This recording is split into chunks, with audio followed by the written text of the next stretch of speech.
Okay, guys, today we're going to talk about motorcycle design again. Piggybacking on the from the previous episode, the nature of this talk is design from a point of view of two industrial designers, now UX designers in 2026. So, going back to my earlier topic, motorcycle design. So, coming of age, it's 2026 now. I remember the first time I ever sat on a motorcycle was 1988, my dad's Yamaha, Ooh. and Japanese Indo collaboration. And my latest bike that I unfortunately had to sell was a Ducati 748. So it's quite a spectrum from a 100cc two-stroke Yamaha to a Ducati 748, quite the span. But yeah, James, tell us about your first and latest bike. Um, I have currently a Harley Davidson Sportster from 2006 that I bought in 2006 used. It had, oh, 5 miles on it. Somebody rolled into the dealership, bought it like 20 minutes before me, rode it around, and then decided they wanted a bigger bike. I've driven that from New York City all the way to San Francisco. I use it as my daily driver in San Francisco. I souped it up. It was a 883 to 1250 cc's. Um, did cams, heads, did a racing air intake from Roland Sands Design, and did a 2-to-1 exhaust. It's stupid fast. That's my only bike right now. I used to have a Ducati back in the day, Mm. which I loved, but I had to get rid of.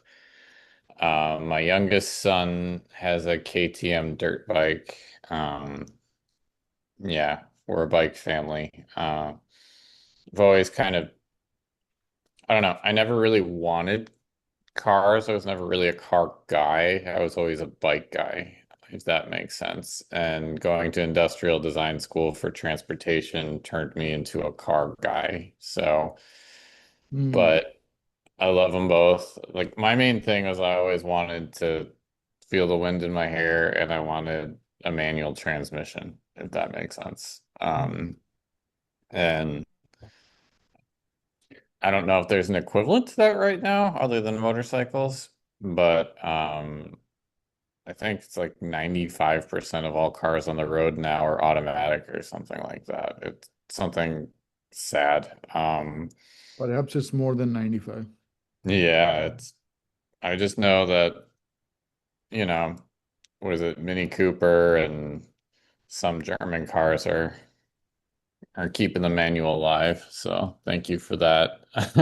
Mm. But But yeah, huh? oh, I was just gonna say, but when we were in college, there was like a few bikes that were coming out that were really pushing the envelope, and they were starting to talk about electric bikes and really get into electric bikes. But there was like, I think it's called the Tomahawk. Do you remember that? They put the engine from a Viper in a Oh motorcycle. yeah, yeah. And I thought that was so stupid and so cool. And I was hoping motorcycles would keep doing cool, weird things like that. And um it went a different direction in my opinion. Like we have like multi-strata and like dual sports and um no, and I understand why a lot of people got into like Japanese bikes and even German bikes and what have you. American bikes are expensive. The quality's not as great as it used to be. They're not really employing Americans anymore. They're like basically making all the parts overseas and then bringing them here to be assembled. But the idea of it's still very much romanticized and alive here in America. We'll put it that way. But the price point to entry is just, you know, Japanese bikes and all of like you can get decent like a really nice Ducati for like 10 grand and Hmm. getting like an Indian or a Harley is gonna be more than that now. They don't really have a like entry level bike anymore. You know what I mean? Hmm. So, Oh, and I know a bunch of people that are just like Yamaha till I die now. You oh, know what I nice. mean? You're looking at one of Yeah. them right now. Yeah. So, I'm not surprised that they've kind of taken over the market, Yeah, don't at stop least smiling, here in man. America. Yeah, When you said they're Yamaha. so that's my little spiel and TED Talk. So, Okay. So while you were saying that, I was listening quite a lot. I'm gonna follow up on that, but let me quickly show you what I did with AI as you were talking. yeah, So I said, give me a map view of all the motorcycle makers around the world. So this is what it gave me. yeah, Oh man. So you got India, Europe, obviously. Can you see my screen, James? yeah. Okay. United States. So you have California. This is Harley Davidson made around here, Minnesota area, Michigan. It's supposed to be in Milwaukee, Wisconsin. That's where they were founded, and they're like really high-end ones. They'll like stamp that says like Milwaukee Iron, if that makes sense. Okay. I think those are assembled in Milwaukee, but most of them are assembled in York, Pennsylvania, and to some extent right outside of Kansas City. We had a big plant here for a while. Oh, really? Yeah, but Indian was created and founded in Iowa. I don't think they really do anything in Iowa anymore. I think they're the ones in Minnesota. So that would make sense to me. Okay. So the point of But yeah, putting this out was like just to understand the history and the geographical significance, like United States, Europe, India, Japan. Let's exclude India because the in a country like India is also very important for this conversation, especially companies like Royal Enfield. But again, that was oh yeah, intellectual property that was borrowed from England, right? Basically, it's an English bike. yeah. But so basically, it's North America, Harley, Indian. What other brands that come to mind? Dual is part of, it was like a Um, subsidiary of Harley, right? Dual. yeah, and now we have is it Lightning or Zero, something like that, and Yeah. that's was a spin-off, and that's in California.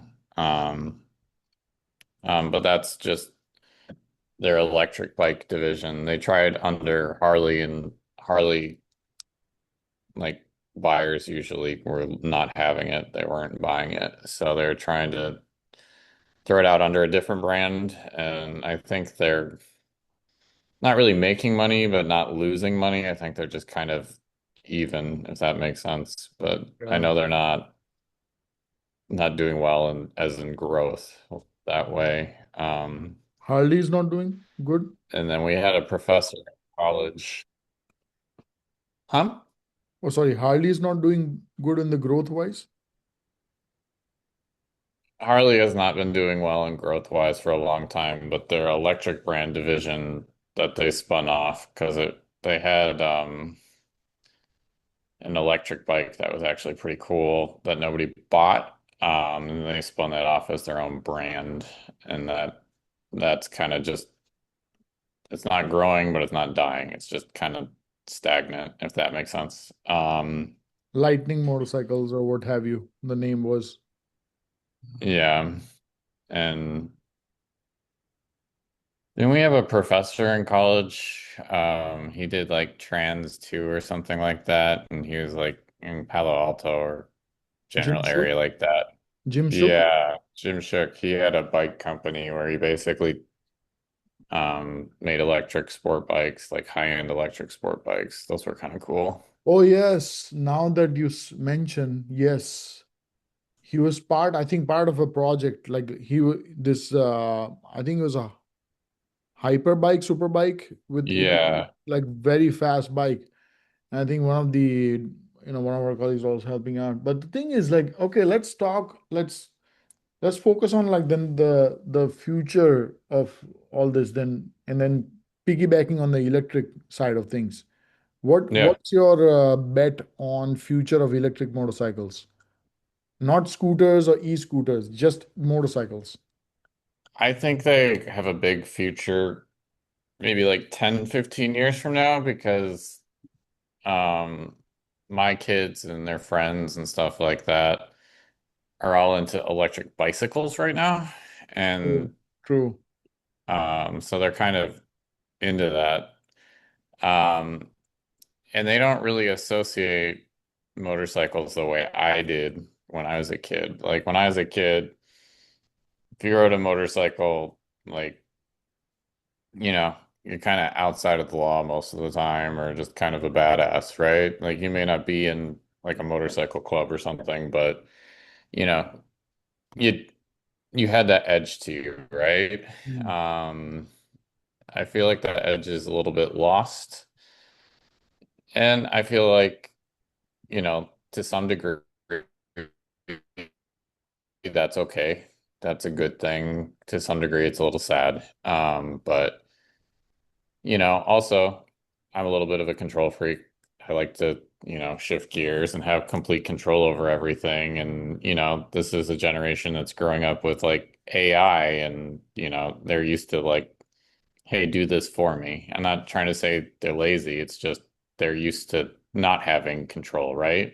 Yeah. So it's not really a deal breaker for them. So I think that's part of it. I think it'll be interesting because for a while they were talking about hydrogen, which would be interesting, which would be pretty cool. Yeah. And I don't know. I don't know. People have been playing around for a while on like alternative energies and alternative engines for motorcycles, but the core concept will always stay the same as two wheels and a gyro and being motorized somehow, right? It's Got just it. what's the package going to be? Is it going to be electric? Is it going to be hydrogen? Is it going to be automatic? Is it going to be shifting gears? Are they like, I know there's some new cars coming out that are electric and they're putting in a manual transmission for them that it's like a fake manual transmission, but I could see them doing something like that with like electric motorcycles to like bring old enthusiasts in, you know what I mean? Yeah.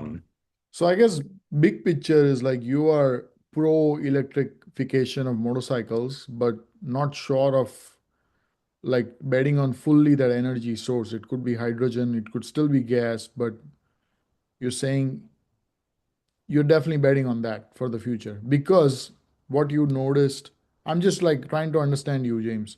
Yeah, Because what you mentioned about your kids and your similar cohort of kids today's yeah, generation, even I see it in San Francisco. They're like popping wheelies on these electric like mopeds, yep, and essentially they're now used to this power curve, like this sudden power surge, which you cannot replicate in a gas bike. So they're like, exactly. if they Yeah, grow up, they're like, this is way too slow. It smells I gotta. It's much more heavier. So yeah, yeah, man, I guess that's the future of adult riders is electric motorcycles that way. So somebody has to design them, I guess, properly, yeah. not the way the Harley did. They kind of fell flat on their face. Unfortunately, it didn't look like a compelling product that somebody would want to buy, honestly. I had mixed feelings about it. Oh, I really? think it was cool and I appreciate it for what it was, Mhm. but they couldn't. The problem with Harley is it's Harley, right? They Mhm. already handicapped themselves because if they stray too much from their design language, like they're screwed, right? Yeah. That's why they had what was it, Buell back in Mhm. the day? That was their like sport bikes. Yeah. that most people didn't know that, and that's where they could put out the cool, fun concept bikes and stuff. Yeah. And I get that. That makes sense. But when you put it out under that brand, then you've already kind of That's handicapped yourself. You know what I that's mean? a yeah, that's a fucking amazing point you put out, man. Like Buell was so revolutionary. Like remember the discs were like so Oh wide, yeah. the rotors were touching the rims, Yeah. and like the rubber belt because of the noise, and you barely could be able to say that this is like a Harley, like a byproduct, right? Yeah. But it was. So I think that's a great point. I think people should get inspired from that, sort of like a side gig that Harley have had been doing. But today is like if I go to Google right now, I just want to also I think we are getting into the design topic, if that's you comfortable topping Yeah. talking about. So if you just type motorcycle design 2026, let's say, right? I think you can quickly Yeah. be able to pick up like on the high level aesthetics, right? You have, I think this image sort of does it for us. You got this electric stuff going on here. You still have some classic looking bikes, like I think this Yamaha or what have you. It's Yeah. like fueled off of that classic retro look from the 80s, adventure bikes. But pretty much the general theme is these aggressive looking, like very sharp surfaces. Yep. That seems to be leading, and people are like, I guess the consumers don't have a choice but to just take for Go what it with is. it. Yeah. Yeah. And then same thing for Ducati too. Like Ducati is a brand which sort of sets the tone for the rest of the manufacturers. Like for example, this Street Fighter, uh, Yeah. man, this thing is way too aggressive. Like, but I'll just stop here. And before I let you hand the mic, I'm not happy. It's bikes are not looking way too aggressive. There's no characteristics per brand. Everything sort of is homogeneous rather than Yeah. heterogeneous. So what's your take on that? I have three gripes and three things to kind of touch on that. The first is I think people like new designers, right? Like we all got ChatGPT or Viscom or whatever AI, right? And they'll like throw, hey, take this bike, that bike, and then take the lines from this and give me a quick sketch, right? And they'll do that, and then they'll use that to make their designs, which, as a starting part, like that's okay, but it's coming out really aggressive, right? Hmm. So I think that's part of it. I think the other thing that's just really irking me is like there's a lot of them faking. Like, here's a perfect example. The last Indiana Jones movie really pissed me off and really bothered me and took me out of the movie because he's pretending he's driving a kickstart motorcycle, but you can clearly see in the movie he has a push start motorcycle. Like he has a brand new, like 2027 or whatever Hmm. motorcycle where you just push the button and it starts it up and it's fuel injected, right? Hmm. So they're like trying to make the bikes look like they're old timey. You know what I mean? Like they're faking it, you Hmm. know? Like they'll put plastic or whatever over the engine to make it look like the old engine, but it's not that, right? Yeah. So it's just adding weight. And I get it's for the look, but I don't know. It's like the fake air intakes on cars, right? Where they don't are functional at all, or like the fake exhausts, Hmm. It just kind of annoys me. Like if they made that exhaust, that'd be great. If they made that air intake and it was functional, like super cool. But I just feel like a lot of bikes are like that right now, where they're just faking it. It's not functional at all. Yes. And motorcycle people usually know how to work on their bike and like to work on their bike, right? It's kind of hell, there's a whole book about it called Zen and the Art of Motorcycle Maintenance, like Wow. you Yeah. just hit a like tranquil place doing your stuff. So new bikes, they make it harder and harder not to be able to do that or to be able to do that, right? Now, like, I'm not hating on the technology. It's just they've made it very hard to work on your bike. Like, a lot of them have to have like an OBD11 port, and you have to be like take it in to get like even just a basic oil change. Now you have to Yeah. take it to a dealership for them to do it so they can clear the code, which is dumb. Um, Bike people usually are very tactile and know every like inch of their bike and things like that. So Yeah. that's the one thing I truly hate about bikes now. So, So speaking of um, that, let me first share like on the topic of functional design, which is like faked yeah, through literally everything, every small mopeds to like top of the line cruiser motorcycles. It's very blobby, unnecessarily aggressive looking like the new Toyota Camry is. And yeah. that's sort of like proliferated across the board. And then you see things like this, which was like, I think one of my favorite motorcycle designers, Massimo Tamburini, who also did the Oh yeah. 916 and this. So like this fully functional, yet it's so beautiful, like elegant. So it's not like it cannot be done. It's been done many times. So that, And that exhaust, he like studied organs for like 2 years, like the pipes of organs to get the note. Like we yes. don't get that stuff anymore. Like that Yeah. was that Yeah, I was didn't next know that. level. That's a Yeah, great piece of information nugget for any viewers who are listening. That's amazing. That's like Yamaha when they tuned the exhaust for the Lexus LFA. Like, exactly. Same. fucking- yeah, Yeah. it's a symphony. No. It's a cacophony of like beautiful like machinery going on, and especially the Ducati Valverde, the Yeah. design valves. So I mean, this is what is very crucial in today's times, and that's why you should hire people like us. If you're Exactly. like, why? What's taking you so long to figure it out? And then one more thing is like we spoke about function and form follows function, which Ducati, especially Massimo Tamburini, did amazing work with MV Agusta. Sorry. And Yeah. then the second thing you mentioned is the right to repair stuff, which is such a big thing these days.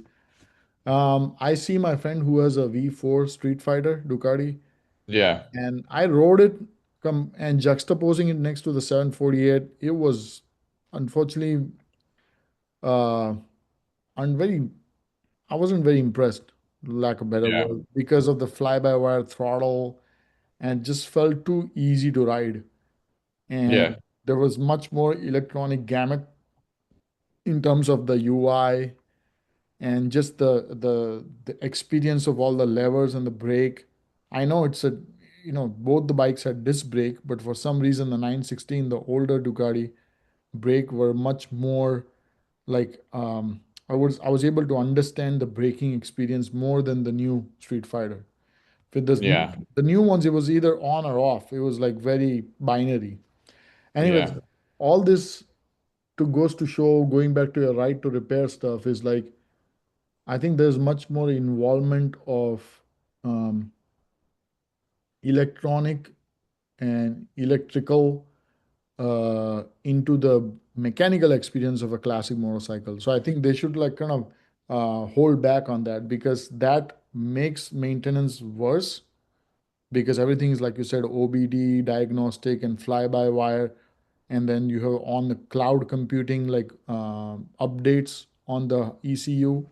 Yeah. So I think all that is like takes away from it. You should do it. I'm all for new technology, but like be discerning on where you deploy that technology.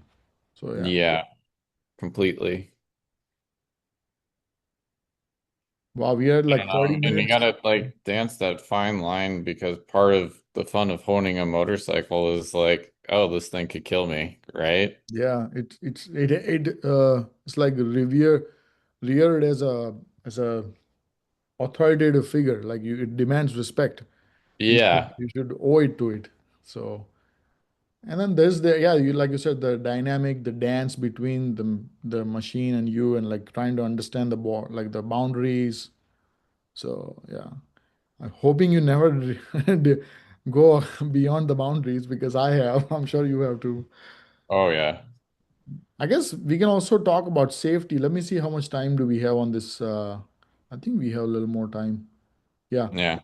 But in terms of safety too, this is a larger question in United States that one of the reasons I sold my motorcycle is because of reckless drivers around me, especially behind me. So I Yeah. see what's ahead of me, but in a motorcycle, it's very hard for you to keep looking back. So Yeah. I guess in terms of technology, this is where they should deploy some sort of like a haptic sensor or some visceral like a feedback where Yeah. you're able to sense if somebody's approaching you fast enough. Like, what are your thoughts about safety in general? Um, I mean, I don't I want it to be safe to a degree. Ah, oh, I I see. still want to feel like I can push this to the limit and this will kill me. But also, I want it to feel like if I die, it's my fault, not because Yeah, someone else. You know what I mean? yeah. It's a Unless weird thing to unless say. it is. Yeah, unless Yeah. it is. I'm talking about the unless it is part. I'm sure you can do whatever you want. Yeah. But I don't know. There is a point where you go too far on the safety, and there is a point where you haven't gone far enough, right?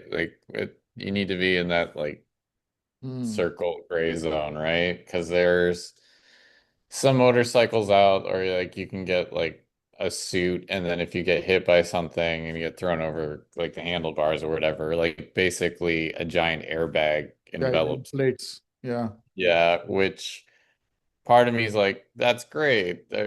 Less, fatalities in a hospital, right? And then part of me is like, well, how is this not a car now? Yeah. Y- You know what I mean? So there's that happy balance. And then there's like the old school choppers where it's like not safe at all. This is Hmm. barely functional. And some people really like those, I like the look of them. I think they're art, but also if you ever try to drive one of those more than 100 miles, Hmm. like your back hates you. It's a bad time. That's not an everyday thing, right? So there needs to be a balance, I guess. Hmm. The only two things I ever wanted differently out of my motorcycle, which one of them everybody's like, just use your trip odometer, but I'd like a gas gauge that actually is like effective, like can tell me, oh hey, you got this many miles left, right? And then I wanted a smart helmet with like heads up GPS display kind of thing. And then I heard Ah, Chewy's got that coming out and stuff like that. But the only reason I wanted that is just because of like driving when you're going somewhere you don't know. But same point, you could just put your like wireless headphones in and it'll tell you like, hey, make a turn up here. You don't need to see it, right? They also got those what do you call it? Those um they're like a radio almost, oh yeah. where you can talk to other riders and all that stuff. You can get like four friends on them, like if you're doing a group ride, so you can talk to each other. But um, I don't know. It's kind of nice not being able to talk to them. Yeah. I think that's I'm not a big fan of like walkie-talking in the group drives or rides. Yeah, So freaking it takes away from the experience. But going back to your idea, as you were just pointing out to, I think we are digressing, but I think you mentioned about the navigation on the helmet, and like as imagine there's a push button to like give it instructions voice. That yeah, is definitely yeah, that's has a lot of promise in terms of product ideas. But going back to the overall big picture here, so I think safety wise, yeah, I get the point. My earlier question or inquiry to you and everybody else was like, how do you ride without being concerned that somebody else is going to come, hit you? That's more of a like a, individual moral compass or like road mannerisms question rather than Yeah. targeting to motorcycle design. But it is a big problem. Like in India, Yeah. for sure. Like I remember 10 years ago, I was pretty okay, pretty confident riding around. But today, because of the congestion, it's like a wild, wild west. So is it here. Like, I mean, road construction, traffic all the times, people swerving, being distracted Yeah. on the phone. So what I'm trying to say is like, it's motorcycles are left more for the back roads and the canyon carving rather than commute, which is why where I would want to use a motorcycle to commute because it Yeah. saves time. It's fucking amazing on gas, considering the gas prices. Yeah. But because of these factors, I'm not able to. So things like what you mentioned about the navigation, the helmet, the gear, just enough protective, but not too much, not like a ironclad suit. Yeah. Yeah. But I I think, will say that when I lived in the Bay, like when we were going to school together, I lived in Pacifica, which is like a suburb, right? At some point, I used to drive into downtown San Francisco, and motorcycles could, I guess, lane filter, right? Drive down the dotted line, Mhm. which is in California. It's not where I live now, Mhm. but I could make it to like the warehouse, which is where we had classes, in about 15 minutes. Wow. Your roommate drove a car and he would sit on Highway 1 and like it would take him an hour. And we Wow. we lived together I'm and telling you, man. Yeah. he's always like, "How'd you get there so fast?" I was like, "It's a parking lot on the highway. I can just." Yeah, man. Like the in Thailand when I went, there's like those bike taxis too, right? So there's Yeah. definitely value in the footprint that it has. It's like inherent value in a motorcycle. Yeah. Definitely fucking fun. Like in terms of commute, like you go to work and you look forward to going to work and you look forward to coming back, which is like Yeah. it's unless it's a rainy day, what have you, whatever. But I think as you were talking also, James, I realized there's so many cans of worms you opened, but we have like 5 minutes left in terms of we can go in any direction. But this was more Yeah. like a high level talk on design, past and the future of motorcycle. I think we covered a lot. But thank you guys for listening to us. And then we will next time be talking about some other topic, but stay tuned for that. Any closing comments, James? No, just enjoy chatting with you and having these talks. This is fun. Yes, So, sir. More to come. yeah.